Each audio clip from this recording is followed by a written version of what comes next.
Bonjour et bienvenue dans ce nouveau cours sur le logarithme népérien. Dans cet exercice, on va prendre l'exemple d'une banque dans laquelle on dépose une somme d'argent, X, on la connaît pas. On sait qu'on a 4% d'intérêt composé chaque année. Ça veut dire qu'au bout de la première année, la banque nous verse 4% sur les X. L'année suivante, la banque nous verse 4% sur les X, plus les 4% de l'année précédente, etc. En fait, les intérêts composés, c'est chaque année, les intérêts qu'on a déjà obtenus produisent à leur tour des intérêts. Et on va se demander à quel moment l'argent qu'on a déposé aura triplé. C'est-à-dire qu'on aura 3 fois la somme déposée au départ. Alors ça me fait quand même beaucoup penser à une suite. On pourrait avoir par exemple, à la première année, on va l'appeler A0, donc on a X. À l'année A1, on a X plus 4% de X, autrement dit, fois 1,04.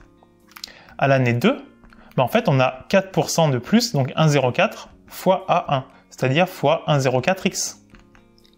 Autrement dit, 1,04 au carré fois x, etc., etc. Finalement, on repère vite la suite géométrique. Et donc, on aura à n, c'est-à-dire l'argent au bout de n années, ce sera 1,04 puissance n multiplié par x. Maintenant, nous, ce qu'on va vouloir, c'est chercher à quel moment ce 1,04 n fois x est supérieur à 3x. 3 fois l'argent déposé initialement. Alors pour résoudre cette inéquation, très simplement, on peut déjà simplifier par x, puisque x c'est une somme d'argent, donc c'est forcément positif, parce que si à la banque vous déposez 0, bon, on va pas prendre ce cas-là parce qu'il a aucun intérêt. Si vous mettez 0, l'intérêt ça sera 0, etc. Donc vous resterez tout le temps à 0. Donc le x est forcément positif. On aura donc 1,04 n strictement plus grand que 3. On simplifie par x qui est positif, donc on ne change pas le sens de l'inégalité.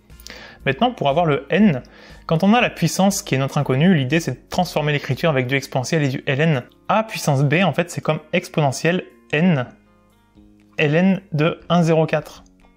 On peut transformer sous cette forme-là. Et on va transformer aussi le 3 sous la même forme. Ça fera du exponentiel ln de 3.